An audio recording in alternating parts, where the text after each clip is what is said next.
The next topic is locators. There are multiple ways with which we could get the address of a web element. Locators is all about learning those different methods. So before we get into and learn different methods, let's get a brief understanding about how a web page would be designed. Okay. Now all the web pages, no, I should not say all of them, most of them. Most of the web pages are designed using HTML. So this is hypertext markup language. It's nothing but a notepad with a set of code saved with .html extension. Okay. When you save a notepad with .html extension, then that becomes a file of a web page. So now these web pages would be opened using different browsers, that's IE, Chrome, Safari, etc. Alright, so what do we do is, as the next step, let's go and create one web page. Okay, so let's create one normal text. I'm saying this as a web, let that be text itself. Now open this and I would write a simple code, and I'll open that particular code as a web page using one of the browsers. So how do I write that code is now. So let me begin with these braces. Now this is a pair of angular braces, and this is another pair, but I'm gonna put on / in it. So this is called a tag, and this is also called a tag, but the difference is this is opening tag and this is closing tag. Okay, but these are like empty now, I do not have name for them. So how do I give a name is, I'll go and I put it as H. Alright, H. Okay, so this is opening H tag and this is closing H tag. So when I call them together, then that's called an element. This is one element, so I can write multiple elements. Now this is going to be my second element, and so with that third element, and I can have this is like a parent element, and in that I can have another set that's going to be my child element. See, so the first one, this pair is my parent element and this is my child element. Alright, so what next? Let me come back to the basics. I mean, at the very first step, I have one element of heading, and in this what I write is, this is heading. I'll save it, and I'm gonna save this extension to, like I said, HTML, not a proxy. Yes, now this file has become HTML page. So let me go and open this with browser, any browser. Right now it's default Firefox. Now could you see this is heading? Okay, but this is like a plain text. So let me give some more aesthetic appearance to that. What do I do is, I have something called one. So this is h1 tag, which is opening tag, and this is h1 closing tag. I'll save it and I'll open. Now let's see the difference. See, could you see it has? So there's a kind of, it looks like an heading now with a bold font, a bigger text. Okay, what next?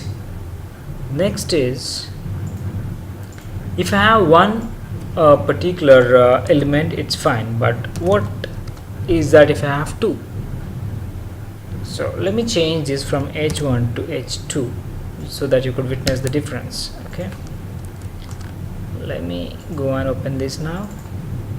Look at this, this is a bit smaller in font. So we have strong.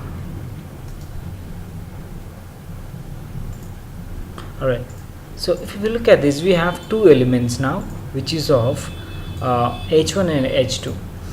But how do I differentiate this element? Straight away I'm saying that this is h1, that means I'm referring it with tag name.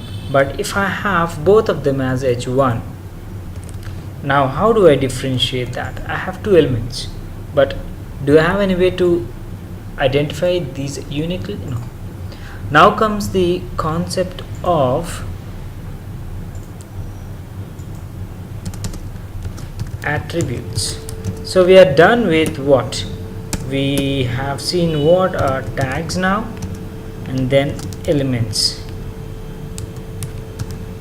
Now let's see attributes. That is,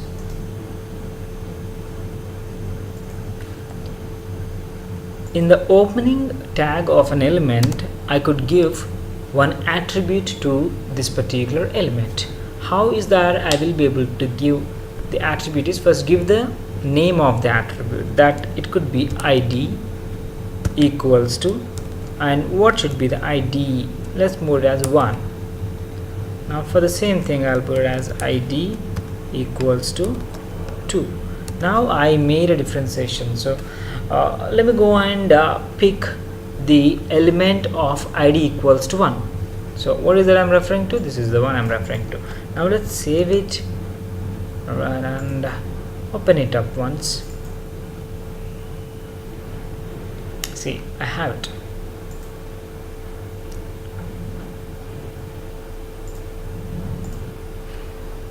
What? Okay.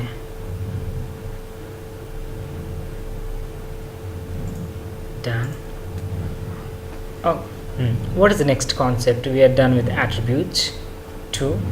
Okay. Now, as a next concept, what is that we see is we have different tags which has a particular definition to it. Like if I declare a tag with table, now this pair of opening and closing tags of table will go and create a table on the web page, right? Now in the same way, if I declare form, which is opening and closing, okay, it's not that you always need to give them in different lines. This is also equally good if you put it here. You can consider them as opening and closing. All right. So for us to make it more clear at the beginning stage, I'll put it this way. Now, what is this meaning of form? Whenever you declare a form opening and closing tags, then it is understood that we're going to create a form on the web page. A form is nothing but the inputs would be given by the end user, just like your username and password. So I'm going to create the same things now. I'll create a web page, and on that web page I'll create two elements. One is username and another one is password. So how do I do that? Is I'll have to use form tag. Now in the form, I'm going to use another tag, and that would be of input.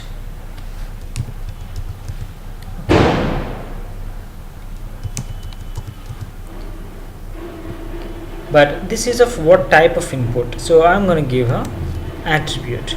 The attribute is type equals to text. That's it. Okay. So this is, I'm sorry, yeah, but I need to tell this code of this set of code. Okay, before I'll explain that, let's go and see what exactly happens when I create this. So I have saved it.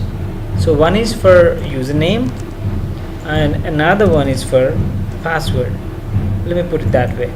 So I created two input boxes of web elements, and when I save it and open, just have a look at it. See, I have two boxes, but what are they? So what is that I'm going to do now is I'll go and I'll give text to them. this is where I'll give it username, and this is password. So I have created two boxes, that's of type text, and then one of them is username, another one is password. Okay, now look at the task that we just performed. It will open up a page, username and password. Now I'll say, let's say Prashant. Now password, let me put it as Selenium, but it's viewable.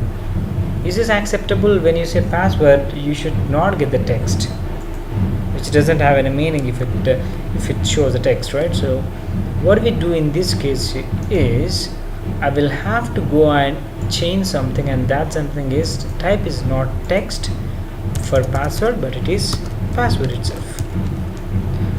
Now when I save something like this, then you will see all the dots while you are typing text in the password. Okay, having done with this, now if someone is coming and asking you what is the address of web element password, so before that let's open it up. So look at this, username, password.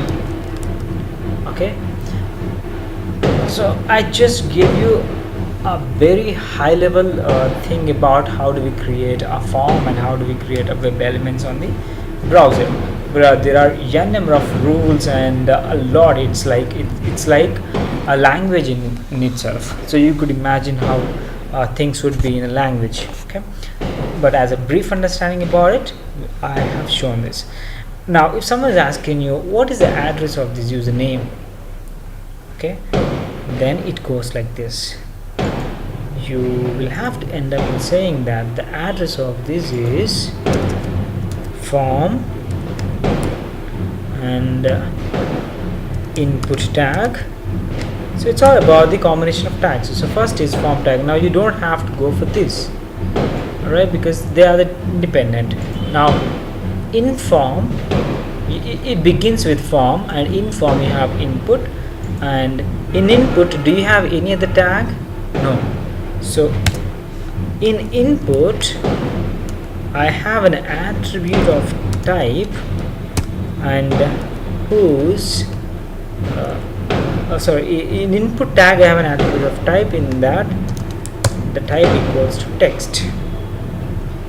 Now this is the address of username.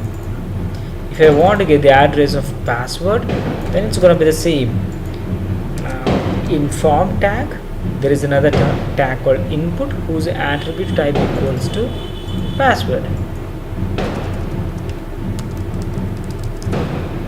This is the address of password. Okay, now sometimes we might have a situation where you have multiple web elements or boxes, text boxes. Okay, something like this. Let's say I'll put it as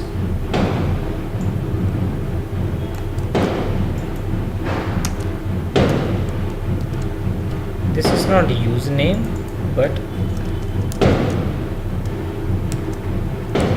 first name. Okay, now how do I differentiate between these two?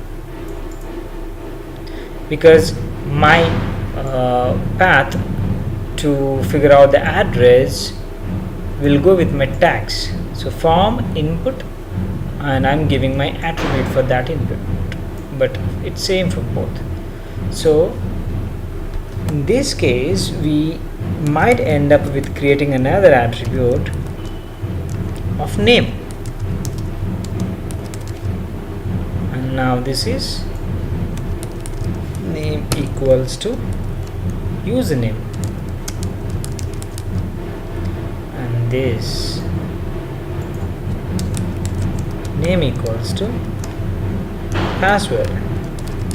Okay, now here for me to get the address for this first name, what I do is form input. Now type equals to text will not work, so I'll have to change this name equals to first name. Now this will identify my first name web element uniquely. This is how it goes. Alright, so before I close this topic, I would like to share that the entire this thing is called XPath.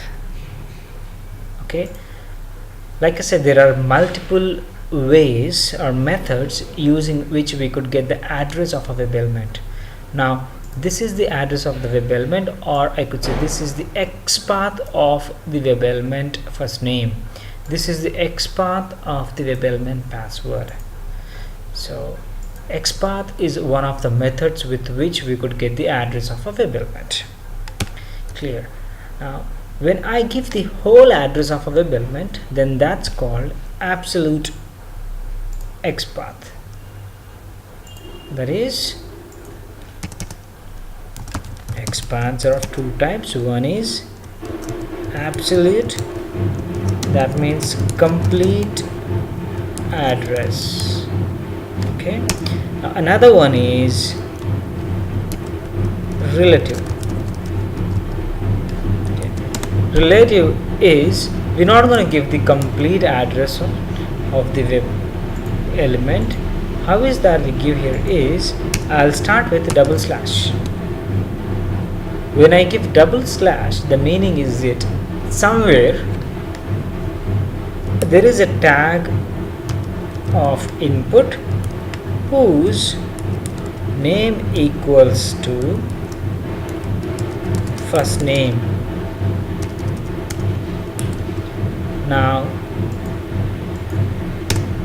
this is nothing but the XPath of a web element that is of first name. Okay, now this is as equal as this.